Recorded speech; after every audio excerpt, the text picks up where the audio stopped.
ಯಾರು MK ಅಶೋಕ್ ಅಂತ ಹೇಳ್ಕೊಂಡು ಓಡಾಡ್ತಾನೆ, ನಾನು ವಿದ್ಯಾರ್ಥಿಯಿಂದ ಸಂಘಟನೆ ಮಾಡ್ಕೊಂಡು ಬಂದೀನಿ ಅಂತ ಹೇಳಿ, ವಿದ್ಯಾರ್ಥಿ ಸಂಘಟನೆಯಿಂದಲೂ ಕಳ್ತನ ಇತರೆ ವಿಚಾರಗಳಿಂದ ಹೆಸರು ಬಂದಿರೋದೇ ಹೊರತು ಇನ್ನೆಲ್ಲದು ಯಾವುದೇ ಒಳ್ಳೆ ರೀತಿಯಲ್ಲಿ ಯಾವುದೇ ತರನು ಒಳ್ಳೆ ರೀತಿಯಲ್ಲಿ ಒಂದು ಹೆಸರು ತಳ್ಕಾಕೆ ಇಲ್ಲ.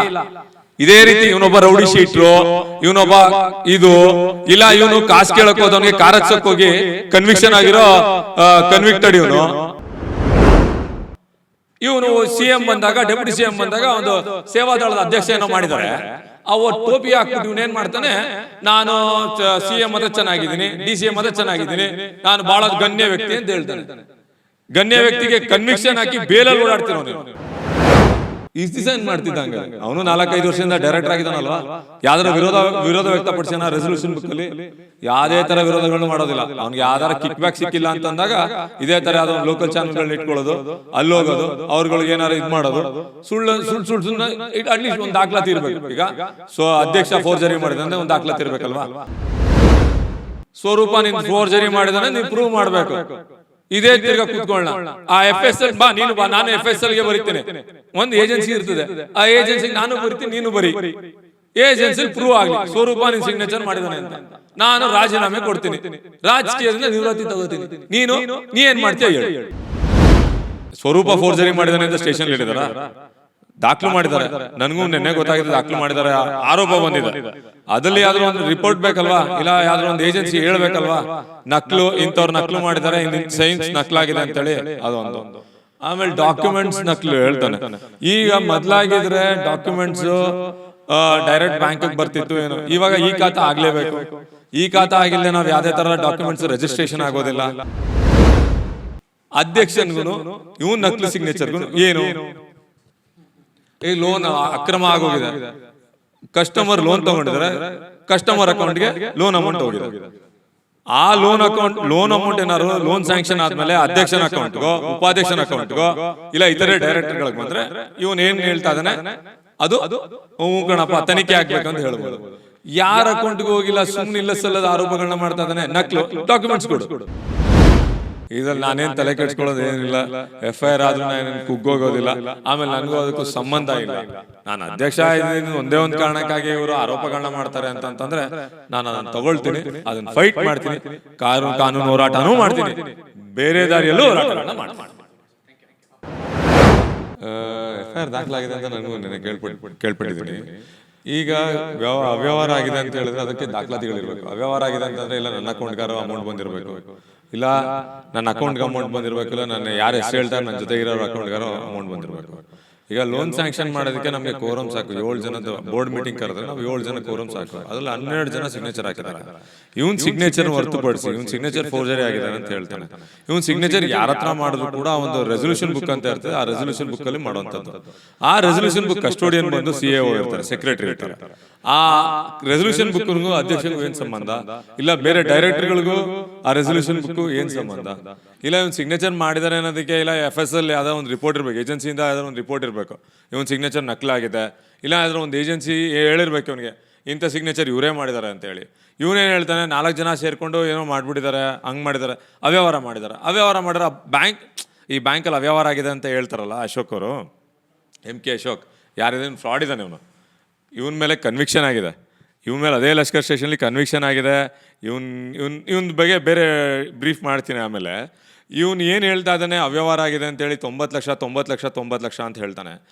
1 ಕೋಟಿ ಪ್ರಾಪರ್ಟಿಗೆ ನಾವು 60 ಲಕ್ಷ ಲೋನ್ ಮಾಡಿದ್ದೀವಿ. ಕೋಮ್ಲಾ ಅನ್ನೋರ ಹೆಸರನ್ನು ಪಾಪ ತೊಗೊಳ್ತಾನೆ.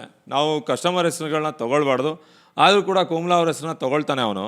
ಅವ್ರದ್ದು ಲೀಗಲ್ ಒಪಿನಿಯನ್ ಬಂದಿದೆ. ನಮ್ಮಲ್ಲಿ ನಾವು ಲೋನ್ ಸ್ಯಾಂಕ್ಷನ್ ಹೇಗೆ ಮಾಡ್ತೀವಿ ಅಂತಂದರೆ, ಒಂದು ಲೀಗಲ್ ಒಪಿನಿಯನ್ ಬರ್ತದೆ, ನಾವು ವ್ಯಾಲ್ಯೂಯೇಷನ್ ಮಾಡಿರ್ತೀವಿ, ಅದು ಬೋರ್ಡ್ ಮುಂದೆ ಬಂದಾಗ ಬೋರ್ಡ್ ಅದಕ್ಕೆ ಏನಿದೆ ಅಪ್ರೂವಲ್ ಕೊಡ್ತೀವಿ ನಾವು. ಆ ಬೋರ್ಡಲ್ಲಿ ನಾವು ಇದರ ವಿಚಾರಗಳನ್ನು ಚರ್ಚೆ ಮಾಡ್ಬೋದು. ಇವನೇನು ಹೇಳ್ತಾನೆ, ನನ್ನ ಮುಂದೆ ಚರ್ಚೆಗೆ ಬಂದಿಲ್ಲ ಅಂತ ಇವ್ನು ಬಂದು ಹೋಗಿರ್ಬೋದು, ಇಲ್ಲ ಏನಾಗಿದೆ ಅದು ಅವನಿಗೆ ಸಂಬಂಧಪಟ್ಟಿದೆ ಹೊರತು ಇವನು ಅದನ್ನು ಯಾಕೆ ಕನ್ಸರ್ನ್ ಯಾರು ಸೆಕ್ರೆಟ್ರಿ ಹತ್ರ ಮಾತಾಡಬೇಕೇ ಹೊರತು ಏಕಾಏಕಿ ನಾನು ಫೋರ್ಜರಿ ಆಗಿದೆ ಅಂತ ಹೋಗ್ಬಿಟ್ಟು DR ಆಫೀಸಿಂದ ನಾನು RTL ತೊಗೊಂಡ್ಬಿಟ್ಟಿದ್ದೀನಿ, ಸ್ಟೇಷನ್ಗೂ ಕೊಟ್ಬಿಡ್ತೀನಿ. ಈಗ ಸ್ಟೇಷನಲ್ಲಿ ನನ್ನ ಹೆಸರು ಹೇಳಿದಾರ ಫೋರ್ಜರಿ ಆಗಿದೆ ಅಂತ? ಸ್ವರೂಪ ಫೋರ್ಜರಿ ಮಾಡಿದಾನೆ ಅಂತ ಸ್ಟೇಷನ್ಲಿ ಹೇಳಿದಾರ? ದಾಖಲು ಮಾಡಿದ್ದಾರೆ. ನನಗೂ ನೆನ್ನೆ ಗೊತ್ತಾಗಿದೆ ದಾಖಲು ಮಾಡಿದ್ದಾರೆ, ಆರೋಪ ಬಂದಿದೆ. ಅದಲ್ಲಿ ಯಾವ್ದಾರು ಒಂದು ರಿಪೋರ್ಟ್ ಬೇಕಲ್ವಾ, ಇಲ್ಲ ಯಾವ್ದಾರು ಒಂದು ಏಜೆನ್ಸಿ ಹೇಳ್ಬೇಕಲ್ವಾ, ಇಂಥವ್ರು ನಕಲು ಮಾಡಿದ್ದಾರೆ, ಇಂಥ ಸೈನ್ಸ್ ನಕಲಾಗಿದೆ ಅಂತೇಳಿ. ಅದೊಂದು ಆಮೇಲೆ ಡಾಕ್ಯುಮೆಂಟ್ಸ್ ನಕಲು ಹೇಳ್ತಾನೆ. ಈಗ ಮೊದಲಾಗಿದ್ರೆ ಡಾಕ್ಯುಮೆಂಟ್ಸು ಡೈರೆಕ್ಟ್ ಬ್ಯಾಂಕಿಗೆ ಬರ್ತಿತ್ತು ಏನೋ, ಇವಾಗ ಈ ಖಾತಾ ಆಗಲೇಬೇಕು. ಈ ಖಾತಾ ಆಗಿಲ್ಲದೆ ನಾವು ಯಾವುದೇ ಥರ ಡಾಕ್ಯುಮೆಂಟ್ಸ್ ರಿಜಿಸ್ಟ್ರೇಷನ್ ಆಗೋದಿಲ್ಲ. ಈ ಖಾತಾ ಆದಮೇಲೆ ಬ್ಯಾಂಕಿಗೆ ಬಂದಿರ್ತದೆ, ಅದಕ್ಕೆ ಆದ ಲೀಗಲ್ ಟೀಮ್ ಇರ್ತದೆ, ಲೀಗಲ್ ಒಪಿನಿಯನ್ ಕೊಟ್ಟಿರ್ತದೆ. ಲೀಗಲ್ ಒಪಿನಿಯನಲ್ಲಿ ಆ ವ್ಯಾಲ್ಯೂಯೇಷನ್ ಬಂದು 1 ಕೋಟಿ ಇದೆ. 1 ಕೋಟಿಗೆ ನಾವು 60 ಲಕ್ಷ ಲೋನ್ ಮಾಡಿದ್ದೀವಿ. ಏನು ಲೀಗಲ್ ಒಪಿನಿಯನ್ ಕೊಡ್ತಾರೆ ಬಾಲರಾಜ್ ಅಂತ, ಅವ್ರ ಹತ್ರ ತೊಗೊಂಡಾದ್ಮೇಲೆ ನಂತರದಲ್ಲಿ ಲೀಗಲ್ ಒಪಿನಿಯನ್ ತೊಗೊಂಡಿದ್ದೀವಿ. ಲೀಗಲ್ ಒಪಿನಿಯನ್ ತೊಗೊಂಡ್ಮೇಲೆ ವ್ಯಾಲ್ಯೂಯೇಷನ್ ಬಂದು 1 ಕೋಟಿಗಿದೆ, ಅದಕ್ಕೆ 60 ಲಕ್ಷ ನಾವು ಲೋನ್ ಮಾಡಿದ್ದೀವಿ. ನಮ್ಮದು ಆ ಸ್ಟ್ಯಾಚ್ಯೂಟರಿ ಆರ್ಡರ್ನಲ್ಲೇ ಭಾರತೀಯ ರಿಸರ್ವ್ ಬ್ಯಾಂಕಿನ ಸೂಚನೆಯಂತೆ ಬ್ಯಾಂಕಿನಲ್ಲಿ ನಗದಾರ ಸಾಲ, ಡಿಪಾಸಿಟ್ ಸಾಲ, ವಿಶೇಷ ಸಾಲ ಹಾಗೂ ಸ್ಥಿರಸ್ತಿ ಆಧಾರದ ಮೇಲೆ ಸಾಲದ ಮಂಜೂರು ಮಾಡಿ ಬಿಡುಗಡೆ ಮಾಡಿರ್ತಾರೆ. ಸಾಲಗಳ ವಿವರಗಳನ್ನು ವರದಿಯ ಖಂಡಿಕೆ 24B3 ನೀಡಲಾಗಿದೆ. ಅದು ಸ್ಟ್ಯಾಚ್ಯೂಟರಿ ಆರ್ಡರ್ಲಾಗಿದೆ, ನಾವು 60 ಲಕ್ಷ ಕೊಡ್ಬೋದು ಅಂತೇಳಿ. ಅದು ನೀವೇನು ಕ್ಲೇಮ್ ಮಾಡೋಕ್ಕಾಗೋದಿಲ್ಲ. ಆಮೇಲೆ ಎಲ್ಲ ಲೀಗಲ್ ಆಗಿದೆ, ಡಾಕ್ಯುಮೆಂಟೇಷನ್ ಇದೆ. ವಿತೌಟ್ ಡಾಕ್ಯುಮೆಂಟೇಷನ್ ಏನೂ ಮಾಡಿಲ್ಲ. ಇವು ನಿರಾಧಾರ ಸುಮ್ಮನೆ ಕೂತ್ಕೊಳ್ಳೋದು, ಯಾವುದೋ ಒಂದು ಲೋಕಲ್ ಚಾನಲ್ಗಳಲ್ಲಿ ಕೂತ್ಕೊಂಡು ಇಲ್ಲ ಸಲ್ಲದ ಆರೋಪಗಳನ್ನ ಮಾಡ್ತಾ ಕೂತಿರ್ತಾನೆ. ಅಟ್ಲೀಸ್ಟ್ ಯಾವ್ದಾರ ಒಂದು ದಾಖಲಾತಿ ಫರ್ನಿಷ್ ಮಾಡಿದಾನ, ಇಲ್ಲ ಯಾವ್ದಾರ ದಾಖಲಾತಿ ಕೊಟ್ಟಿದ್ದಾನ, DR ಆಫೀಸಿಗೆ ಬರೀತೀನಿ ಅಂತ ಹೇಳ್ತಾನೆ. ಇಷ್ಟು ದಿವಸ ಏನು ಮಾಡ್ತಿದ್ದ ಹಂಗಾರೆ? ಅವನು 4-5 ವರ್ಷದಿಂದ ಡೈರೆಕ್ಟರ್ ಆಗಿದ್ದಾನಲ್ವಾ? ಯಾವ್ದಾರ ವಿರೋಧ ವ್ಯಕ್ತಪಡಿಸ್ಯಾನ ರೆಸೊಲ್ಯೂಷನ್ ಬುಕ್ಕಲ್ಲಿ? ಯಾವುದೇ ಥರ ವಿರೋಧಗಳನ್ನ ಮಾಡೋದಿಲ್ಲ. ಅವ್ನಿಗೆ ಯಾವ್ದಾರ ಕಿಕ್ ಬ್ಯಾಕ್ ಸಿಕ್ಕಿಲ್ಲ ಅಂತಂದಾಗ ಇದೇ ಥರ ಯಾವುದೋ ಒಂದು ಲೋಕಲ್ ಚಾನಲ್ಗಳನ್ನ ಇಟ್ಕೊಳ್ಳೋದು, ಅಲ್ಲಿ ಹೋಗೋದು, ಅವ್ರುಗಳಿಗೆ ಏನಾರು ಇದು ಮಾಡೋದು, ಸುಳ್ಳು ಅಟ್ಲೀಸ್ಟ್ ಒಂದು ದಾಖಲಾತಿ ಇರಬೇಕು. ಈಗ ಅಧ್ಯಕ್ಷ ಫೋರ್ಜರಿ ಮಾಡಿದೆ ಅಂದರೆ ಒಂದು ದಾಖಲಾತಿ ಇರಬೇಕಲ್ವಾ? ಇಲ್ಲ ಅಧ್ಯಕ್ಷನ ಅಕೌಂಟಿಗೆ ಏನಾದ್ರು ಅಮೌಂಟ್ ಬಂದಿದೆ ಅನ್ನೋ ಒಂದು ದಾಖಲಾತಿ ಇರಬೇಕಲ್ವಾ? ಇಲ್ಲ ಅಕಸ್ಮಾತಾಗಿ ಇದನ್ನು ಕಾನೂನು ಬಾಹಿರವಾಗಿ ಮಾಡಿದ್ದಾರೆ ಅಂದರೆ ಅದಕ್ಕೊಂದು ದಾಖಲಾತಿ ಇರಬೇಕಲ್ವಾ? ಇವನೇನು ಹೇಳ್ತಾನೆ, ಇವನ್ ಸಿಗ್ನೇಚರ್ ಫೋರ್ಜರಿ ಆಗಿದ್ದಾನೆ, ಯಾವ್ದಾರ ಒಂದು ಡಾಕ್ಯುಮೆಂಟ್ ಇದೆಯಾ? ಆರೋಪ ಮಾಡಿದ್ದಾನೆ, ಆರೋಪ ಸಾಬೀತಾಗಬೇಕಲ್ವಾ? ಆಯಿತು, ಆರೋಪ ಮಾಡಿದ್ದಾನೆ. ಯಾರಂತ ಮಾಡಿದ್ದಾನೆ? 4 ಜನ ಅಂತ ಮಾಡಿದ್ದಾನೆ. 4 ಜನದಲ್ಲಿ ಯಾರು ಅಂತ ಏನು ಹೇಳಿದ್ದಾನೆ? ಅಧ್ಯಕ್ಷನಿಗೂ ಇವನು ನಕಲಿ ಸಿಗ್ನೇಚರ್ಗೂ ಏನು? ಈ ಲೋನ್ ಅಕ್ರಮ ಆಗೋಗಿದೆ. ಕಸ್ಟಮರ್ ಲೋನ್ ತೊಗೊಂಡಿದ್ದಾರೆ, ಕಸ್ಟಮರ್ ಅಕೌಂಟ್ಗೆ ಲೋನ್ ಅಮೌಂಟ್ ಹೋಗಿದೆ. ಆ ಲೋನ್ ಅಮೌಂಟ್ ಏನಾದ್ರು ಲೋನ್ ಸ್ಯಾಂಕ್ಷನ್ ಆದಮೇಲೆ ಅಧ್ಯಕ್ಷನ ಅಕೌಂಟ್ಗೋ, ಉಪಾಧ್ಯಕ್ಷನ ಅಕೌಂಟ್ಗೋ, ಇಲ್ಲ ಇತರೆ ಡೈರೆಕ್ಟರ್ಗಳಿಗೆ ಬಂದರೆ ಇವನೇನು ಹೇಳ್ತಾ ಇದ್ದಾನೆ, ಅದು ಕಣಪ್ಪ ತನಿಖೆ ಆಗಬೇಕಂತ ಹೇಳ್ಬೋದು. ಯಾರ ಅಕೌಂಟ್ಗೆ ಹೋಗಿಲ್ಲ, ಸುಮ್ಮನೆ ಇಲ್ಲ ಸಲ್ಲದ ಆರೋಪಗಳನ್ನ ಮಾಡ್ತಾ ಇದ್ದಾನೆ. ನಕಲು ಡಾಕ್ಯುಮೆಂಟ್ಸ್ ಕೊಡು, ಇಂಥ ಡಾಕ್ಯುಮೆಂಟು ನಕಲಾಗಿದೆ, ನೀನು ಬೋರ್ಡ್ ಗಮನಕ್ಕೆ ತಂದಿದ್ಯಾ? ಇಲ್ಲ ಕನ್ಸರ್ನ್ ಡಿಪಾರ್ಟ್ಮೆಂಟ್ ಇದೆ, DR ಆಫೀಸಿಗೆ ಕೊಟ್ಟಿದ್ಯಾ? ಇವತ್ತವರೆಗೆ ಯಾವ್ದಾರು ಡಾಕ್ಯುಮೆಂಟ್ಸ್ ಫರ್ನಿಷ್ ಮಾಡಿದ್ಯಾ? ಇಲ್ಲ. ಆಮೇಲೆ ಈ ಥರ ಎಲ್ಲ ಸುಳ್ಳು ಆರೋಪಗಳನ್ನ ಮಾಡ್ತಾನಲ್ಲ, ಯಾವುದೋ ಒಂದು ವಾಹಿನಿಗಳೆಲ್ಲ ಕೂತ್ಕೊಂಡು. ಈತ ರೌಡಿ ಶೀಟರು. ಮೈಸೂರು ಇತಿಹಾಸದಲ್ಲೇ ಮೊದಲನೇ ಬಾರಿಗೆ ರಾಜ್ಯೋತ್ಸವ ಪ್ರಶಸ್ತಿ ಹಿಂಪಡೆದಿದ್ದು ಈತನ ಹತ್ರ. ಯಾರು MK ಅಶೋಕ್ ಅಂತ ಹೇಳ್ಕೊಂಡು ಓಡಾಡ್ತಾನೆ, ನಾನು ವಿದ್ಯಾರ್ಥಿಯಿಂದ ಸಂಘಟನೆ ಮಾಡ್ಕೊಂಡು ಬಂದೀನಿ ಅಂತೇಳಿ. ವಿದ್ಯಾರ್ಥಿ ಸಂಘಟನೆಯಿಂದಲೂ ಕಳ್ತನ, ಇತರೆ ವಿಚಾರಗಳಲ್ಲಿ ಒಂದು ಹೆಸರು ಬಂದಿರೋದೇ ಹೊರತು ಇನ್ನೆಲ್ಲದಲ್ಲೂ ಇನ್ನು ಯಾವುದೇ ಒಳ್ಳೆ ರೀತಿಲಿ, ಯಾವುದೇ ಥರನೂ ಒಳ್ಳೆ ರೀತಿಲಿ ಒಂದು ಹೆಸರು ತಳ್ಕಾಕೆ ಇಲ್ಲ.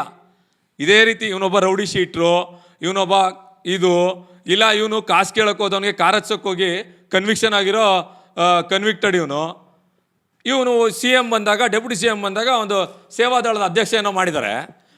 ಟೋಪಿ ಹಾಕ್ಬಿಟ್ಟು ಇವನೇನು ಮಾಡ್ತಾನೆ, ನಾನು CM ಹತ್ರ ಚೆನ್ನಾಗಿದ್ದೀನಿ, DCM ಹತ್ರ ಚೆನ್ನಾಗಿದ್ದೀನಿ, ನಾನು ಭಾಳ ಗಣ್ಯ ವ್ಯಕ್ತಿ ಅಂತ ಹೇಳ್ತಾನೆ. ಗಣ್ಯ ವ್ಯಕ್ತಿಗೆ ಕನ್ವಿಕ್ಷನ್ ಹಾಕಿ ಬೇಲಲ್ಲಿ ಓಡಾಡ್ತಿರೋನು ಇವನು. ಕನ್ವಿಕ್ಷನ್ ಆಗಿ ಬೇಲ್ ಸ್ಟೇ ತೊಗೊಂಡು ಬೇಲಲ್ಲಿ ಹೊರಗಡೆ ಓಡಾಡ್ತಿರೋನು ಇವನು. ಊರವ್ರದ್ದೆಲ್ಲ ಮಾತಾಡ್ತಾನೆ. ಈಗ ಆಯಿತು, ಅವ್ನು ಹೇಳ್ತಾನೆ ಅದ್ಯಾವುದೋ ಹಳೇದೇನೋ ಮಾಡಿಬಿಟ್ಟಿದ್ದೀವಿ ಅಂತೇಳಿ. ಎಲ್ಲಿ ಚಾರ್ಜ್ ಶೀಟು? 3 ವರ್ಷ ಆಯ್ತಲ್ಲ, 3 years ಆಗಿದಲ್ವಾ ಇವನು ಹೇಳ್ತಾ ಇರೋದು. ಚಾರ್ಜ್ ಶೀಟ್ ಮಾಡ್ಬೇಕು ತಾನೆ. ಇವಾಗ ಇವನು 25 ದಿವಸದಿಂದನೂ ಓಡಾಡಿ FIR ಮಾಡಿಸ್ತಾ ತಾನೆ. ಚಾರ್ಜ್ ಶೀಟ್ ಮಾಡಬೇಕಲ್ವಾ? ಇಲ್ಲ ಸಲದ ಆರೋಪಗಳನ್ನ ಮಾಡಿ FIR ಮಾಡಿಸ್ಬಿಡ್ತಾರೆ. ಇವ್ರ ಹತ್ರ ದಾಖಲೆಗಳಿರೋದಿಲ್ಲ, ಅದು ಚಾರ್ಜ್ ಶೀಟ್ ಆಗೋದಿಲ್ಲ. ಆಕ್ಸಿಡೆಂಟ್ ಮಾಡಿದ್ರು, ಹಿಟ್ ಆ್ಯಂಡ್ ರನ್ ಕೇಸ್ಗಳು. ಇವನು ಹಿಟ್ ಆ್ಯಂಡ್ ರನ್ ಕೇಸಲ್ಲಿ ಇವನೊಬ್ಬ ಇವನು ಇದೇ ಕೆಲಸ, ಗುದ್ದೋದು, ಓಡೋಗೋದು. ನಮ್ದಾದರೆ ಇವನು ಸುಮ್ಮನೆ ಇಲ್ಲ ಸಲ್ಲದ ಆರೋಪಗಳನ್ನ ಮಾಡಬೇಕು. ಇವೊಂದು ಆಡಿಯೋಗಳು, ವಿಡಿಯೋಗಳು ಎಷ್ಟೊಂದು ವೈರಲ್ ಆಗಿದ್ದಾವೆ ಅಂತ ನನಗಿಂತ ಚೆನ್ನಾಗಿ ನಿಮ್ಗಳಿಗೆ ಗೊತ್ತಿದೆ. ನಾನು ಯಾರಿಗೂ ನಾನು ಸಾಬೀತು ಮಾಡಬೇಕಾಗಿಲ್ಲ ನಾನು ಏನಂತೇಳಿ. ನೀವು ಸಾಬೀತು ಮಾಡಬೇಕಾ ನನ್ನ ವಿರುದ್ಧವಾಗಿ ಆಧಾರಗಳನ್ನ ತೊಗೊಂಡು ಬನ್ನಿ. ಸುಮ್ಮನೆ ಆಧಾರ ಇಲ್ಲದೆ ಅಲ್ಲೆಲ್ಲೋ ಕೂತ್ಕೊಂಡು ಅವ್ರ ಹತ್ರ ಕೂತ್ಕೊಂಡು ಇವ್ರ ಹತ್ರ ಕೂತ್ಕೊಂಡು ಹೇಳೋಂಥದ್ದಲ್ಲ. ನೀನು ಫೋರ್ಜರಿ ಆಗಿದೆಯಾ, ಪ್ರೂವ್ ಮಾಡು. ಸ್ವರೂಪ ನೀನು ಫೋರ್ಜರಿ ಮಾಡಿದಾನೆ, ನೀನು ಪ್ರೂವ್ ಮಾಡಬೇಕು. ಇದೇ ತಿರ್ಗಾ ಕೂತ್ಕೊಳ್ಳೋಣ. ಆ FSL ನೀನು ಬಾ, ನಾನು FSLಗೆ ಬರಿತೀನಿ. ಒಂದು ಏಜೆನ್ಸಿ ಇರ್ತದೆ, ಆ ಏಜೆನ್ಸಿಗೆ ನಾನು ಬರಿತೀನಿ, ನೀನು ಬರಿ. ಏಜೆನ್ಸಿಲಿ ಪ್ರೂವ್ ಆಗಲಿ ಸ್ವರೂಪ ನೀನು ಸಿಗ್ನೇಚರ್ ಮಾಡಿದ್ದಾನೆ ಅಂತ. ನಾನು ರಾಜೀನಾಮೆ ಕೊಡ್ತೀನಿ, ರಾಜಕೀಯದಿಂದ ನಿವೃತ್ತಿ ತಗೋತೀನಿ. ನೀ ಏನು ಮಾಡ್ತೀಯ ಹೇಳು. ಖಂಡಿತ ಮಾಡಿದ್ರು. ಇದೇ ಒಂದು ವಾರದಲ್ಲಿ ನನಗೆ ಲಷ್ಕರ್ ಸ್ಟೇಷನಿಂದ ಇದು ಮಾಡಿದ್ರು, ಏನಂತ ಒಂದು ಸ್ಟೇಟ್ಮೆಂಟ್ ಕೊಟ್ಟು ಹೋಗಿ ಅಂತೇಳಿ. ನಾವು ಸ್ಟೇಟ್ಮೆಂಟ್ ಕೊಟ್ಬಿಟ್ಟು ಇಲ್ಲಿ ಏನೇನು ಡಾಕ್ಯುಮೆಂಟ್ಸ್ ಇದೆ, ನಿಮ್ಗಳಿಗೆ ಏನೇನು ತೋರಿಸ್ತಾ ಇದೀನಿ, ಎಲ್ಲ ಡಾಕ್ಯುಮೆಂಟ್ಸ್ನು ಅವ್ರಿಗೆ ಕೊಟ್ಟು ಬಂದಿದ್ದೀನಿ. ಈಗ ನೀವು ಮೀನ್ಸ್ ನಿಮ್ಗೂ ಒಂದು ನಾಲೆಜ್ ಇರ್ತದೆ. ಒಂದು ಅಧ್ಯಕ್ಷ ಆದರೆ ಅಧ್ಯಕ್ಷನಾದರೆ ಯಾರು ಬಂದು ಸಿಗ್ನೇಚರ್ ಮಾಡೋದಿಲ್ಲ. ಡೈರೆಕ್ಟರ್ಸ್ ಆಗಲಿ ಅಧ್ಯಕ್ಷ ಆಗಲಿ ಯಾರ ಹತ್ರನೂ ಬಂದು ನಾನು ಹೋಗಿ ಅವ್ರ ಹತ್ರ ಮಾಡೋದಾಗಲಿ ಅವ್ರು ನನ್ನ ಹತ್ರ ಬಂದು ಸಿಗ್ನೇಚರ್ ಮಾಡೋದಿಲ್ಲ. ಸಿಗ್ನೇಚರ್ ಎಲ್ಲ ಆಗೋದು CAO ಹತ್ರ. CAO ಕಸ್ಟೋಡಿಯನ್ ಆಗಿರ್ತಾರೆ. ರೆಸೊಲ್ಯೂಷನ್ ಬಂದು CAO ಹತ್ರ ಇರ್ತದೆ. ಅದಕ್ಕೂ ನನಗೂ ಏನು ಸಂಬಂಧ ಬರ್ತದೆ? 100% ಇವ್ರು ಏನಂತ ಅಂದರೆ ಇವ್ನು ಪ್ರೆಸಿಡೆಂಟ್ ಆಗಬೇಕಿತ್ತು, ಪ್ರೆಸಿಡೆಂಟ್ ಆಗಲಿಲ್ಲ. ಇವನು ಗುಣಗಳಿದ್ವಲ್ಲ, ಈ ಗುಣಕ್ಕೆ ಇವ್ನು ಯಾರೂ ಪ್ರೆಸಿಡೆಂಟ್ ಮಾಡಲಿಲ್ಲ. ಅದಕ್ಕಾಗಿ ಇವನು ತಲೆಗೆಟ್ಟು ಬುದ್ಧಿಭ್ರಮಣೆ ಆದವನಂಗೆ ಮಾತಾಡ್ತಾನೆ. ಅಲ್ಲಿ ಅವ್ಯವಹಾರ ಆಗ್ಬಿಟ್ಟಿದೆ, ಇಲ್ಲಿ ವ್ಯವಹಾರ ಅಂತ. ಅವನು ಅವ್ಯವಹಾರ ಆಗಿದೆ, ಬ್ಯಾಂಕು ದಿವಾಳಿ ಆಗಿದೆ ಅಂತ ಹೇಳ್ತಾನೆ. ಬ್ಯಾಂಕ್ ಲಾಭದಲ್ಲಿರೋದು 3 ವರ್ಷ ಲಾಭಕ್ಕೆ ಬಂದಿದೆ. ಬ್ಯಾಂಕ್ ದಿವಾಳಿ ಆಗಿದೆ ಹೇಳ್ತಾನೆ ಮನುಷ್ಯ. ಬ್ಯಾಂಕ್ 3 ವರ್ಷ ಲಾಭದಲ್ಲಿದೆ ಅಂತ ನಾವು ಆಡಿಟ್ ರಿಪೋರ್ಟಲ್ಲಿ ಬಂದಿದೆ. ಈ ಬುಕ್ಗಳನ್ನ ನಾವು ಎಲ್ಲರಿಗೂ ಕಳಿಸಿರ್ತೀವಿ. ಮಾಡ್ಕೊಳ್ಳಿ, ಪರೀಕ್ಷೆ ಮಾಡ್ಕೊಳ್ಳಿ. ನಾನು ಎಲ್ಲರಿಗೂ ಒಂದು ರಿಕ್ವೆಸ್ಟ್ ಏನು ಮಾಡ್ತೀನಿ ಅಂತಂದರೆ, ಠೇವಣಿದಾರರಿದ್ದೀರಾ, ಯಾರು ಬ್ಯಾಂಕ್ ಮೆಂಬರ್ಸ್ ಇದ್ದೀರಾ, ದಯವಿಟ್ಟು ನೀವೆಲ್ಲ ಓನರ್ಸು, ಬ್ಯಾಂಕ್ ಓನರ್ಸ್ ನೀವು. ನಿಮ್ಗೆಲ್ಲ ರೀತಿಲೂ ಪ್ರಶ್ನೆ ಮಾಡೋ ನೈತಿಕತೆ ಇದೆ. ದಯವಿಟ್ಟು ಬ್ಯಾಂಕಿಗೆ ಬಂದು ಪ್ರಶ್ನೆ ಮಾಡಿ. ಬನ್ನಿ ಬ್ಯಾಂಕಿಗೆ, ನಿಮ್ಗೇನೇ ಡೌಟ್ಸ್ ಇದ್ದರೆ ನಾವು ಕ್ಲಿಯರ್ ಮಾಡ್ತೀವಿ. ಸುಮ್ಮನೆ ಈತ ಯಾವನ ಅಲ್ಲಿ ಕೂತ್ಕೊಂಡು ಹೇಳ್ದ ಅಂತ ನೀವು ದಯವಿಟ್ಟು ಕಿವಿ ಕೊಡಬೇಡಿ. ಬ್ಯಾಂಕ್ ಸುಭದ್ರವಾಗಿದೆ. ಬ್ಯಾಂಕ್ 3 ವರ್ಷದಿಂದ ಲಾಭ ಮಾಡಿದೆ. ಬ್ಯಾಂಕ್ ಇವತ್ತು 40 ವರ್ಷದಿಂದ ಏನಿತ್ತು, ಇವತ್ತು ಬ್ಯಾಂಕ್ ಹೆಂಗಿದೆ, ದಯವಿಟ್ಟು ಬಂದು ನೀವು ನೋಡಿ. ಸುಮ್ಮನೆ ಅವನು ಹೇಳ್ತಾನೆ ದಯವಿಟ್ಟು ಕೇಳಬೇಡಿ. ಇನ್ನು ಮುಂದಿನ ದಿನಗಳಲ್ಲಿ ನಾನು ಬ್ಯಾಂಕಲ್ಲೇ ಒಂದು ಪ್ರೆಸ್ ಮೀಟ್ ಕರಿತೀನಿ. ಎಲ್ಲ ನನ್ನ ಪ್ರೆಸ್ ಮಾಧ್ಯಮದವರು ಬರ್ತಾರೆ. ಅವ್ರಗಳ ಮುಂದೆನೂ ಇದನ್ನೇ ಮಾತಾಡ್ತೀವಿ. ನೀವುಗಳು ಒಂದು ಬ್ಯಾಂಕ್ ಇವತ್ತು ಯಾವ ಉತ್ತಮ ಸ್ಥಿತಿಲಿದೆ ದಯವಿಟ್ಟು ನೀವು ನೋಡಿ. ಸುಮ್ಮನೆ ಅವನ್ನೆಲ್ಲ ಕೂತ್ಕೊಂಡು ಹೇಳ್ತಾನೆ, ಇವನ್ನೆಲ್ಲ ಕೂತ್ಕೊಂಡು ಕೇಳ್ತಾನೆ ಅಂತ ದಯವಿಟ್ಟು ಕಿವಿ ಕೊಡಬೇಡಿ. ಬ್ಯಾಂಕ್ 3 ವರ್ಷದಿಂದ ಲಾಭದಲ್ಲಿದೆ. ಬ್ಯಾಂಕ್ ಯಾರಿಗೂ ಏನು ಮೋಸ ಆಗಿಲ್ಲ. ಮೋಸ ಹೋಗಿದ್ದವರು ಕಸ್ಟಮರ್ಸ್ ಹೇಳಬೇಕು. ಇವನು ಹೇಳ್ತಾ ಇದ್ದಾನೆ ಅಂತಂದರೆ ಇವನು ಕಿಕ್ ಬ್ಯಾಕ್ ಬಂದಿಲ್ಲ ಅಂತ ಹೇಳ್ತಾ ಇದ್ದಾನೆ ಅಷ್ಟೇ. ಈ ಥರ ವ್ಯಕ್ತಿ ಬಗ್ಗೆ ನೀವು ನನಗಿಂತ ಹೆಚ್ಚು ಜನಗಳು ಪ್ರಶ್ನೆ ಮಾಡ್ತಾರೆ ಅವನಿಗೆ. ನೀವು ನನ್ನ ಪ್ರಶ್ನೆ ಮಾಡೋ ಬದಲು ಜನಗಳನ್ನೇ ಮಾಡಿ. ಇವನು ಯಾರ್ಯಾರಿಗೆ ಏನು ಮಾಡೋನು ಅನ್ನೋದು ಎಲ್ಲರೂ ಒಂದೊಂದಾಗಿ ಹೇಳ್ತಾರೆ. ಇವನು ಯಾವುದೇ ಥರ ಸಾಧು ವ್ಯಕ್ತಿ ಅಲ್ಲ. ಇವನು ಕನ್ವಿಕ್ಷನ್ ಆಗಿದೆ. ಇವನಿಗೆ ಬೇಲಲ್ಲಿ ಆಚೆ ಓಡಾಡ್ತಾ ಇದ್ದಾನೆ ಅಷ್ಟೇ. ಈಗ ಅವ್ರಿವ್ರಿಗೆ ಟೋಪಿ ಹಾಕ್ಕೊಂಡು ಓಡಾಡ್ತಾನೆ. ಇಂಥವ್ನು ಮತ್ತೆ ಕಿವಿ ಕೊಡಬೇಡಿ ಅಷ್ಟೇ. 100% ಸರ್. ಈಗ 5 ವರ್ಷ ಮಾಡಿಲ್ಲರೋದು ಎಲೆಕ್ಷನ್ ಬಂದಾಗ ಯಾಕೆ ಮಾಡಬೇಕು? ಈಗ 5 ವರ್ಷ ಅವನು ಅಲ್ಲೇ ಇದ್ದ ಅಲ್ವಾ. ಈಗ ಇವತ್ತು ಲೋನ್ ಆಗಿರೋದು ಯಾವಾಗ? 6 ತಿಂಗಳ ಹಿಂದೆ, 6 months ಬ್ಯಾಕ್. ಈಗ ಎಲೆಕ್ಷನ್ ಬಂದಾಗ ಯಾಕೆ ಮಾಡ್ತಿದ್ದಾನೆ? ಉದ್ದೇಶ ಏನು? ನೀವು ಪ್ರಶ್ನೆ ಮಾಡಿ. ಅದು ನೀವು ಕೇಳಬೇಕು. ಇದ್ರಲ್ಲಿ ನಾನೇನು ತಲೆ ಕೆಡ್ಸ್ಕೊಳ್ಳೋದು ಏನಿಲ್ಲ. FIR ಆದರೂ ನಾನೇನು ಕುಗ್ಗೋಗೋದಿಲ್ಲ. ಆಮೇಲೆ ನನಗೂ ಅದಕ್ಕೂ ಸಂಬಂಧ ಇಲ್ಲ. ನಾನು ಅಧ್ಯಕ್ಷ ಇದ್ದೀನಿ ಒಂದೇ ಒಂದು ಕಾರಣಕ್ಕಾಗಿ ಇವರು ಆರೋಪಗಳನ್ನ ಮಾಡ್ತಾರೆ ಅಂತಂದರೆ ನಾನು ಅದನ್ನು ತಗೊಳ್ತೀನಿ, ಅದನ್ನು ಫೈಟ್ ಮಾಡ್ತೀನಿ, ಕಾನೂನು ಹೋರಾಟನೂ ಮಾಡ್ತೀನಿ, ಬೇರೆ ದಾರಿಯಲ್ಲೂ ಹೋರಾಟಗಳನ್ನ ಮಾಡ್ತೀನಿ.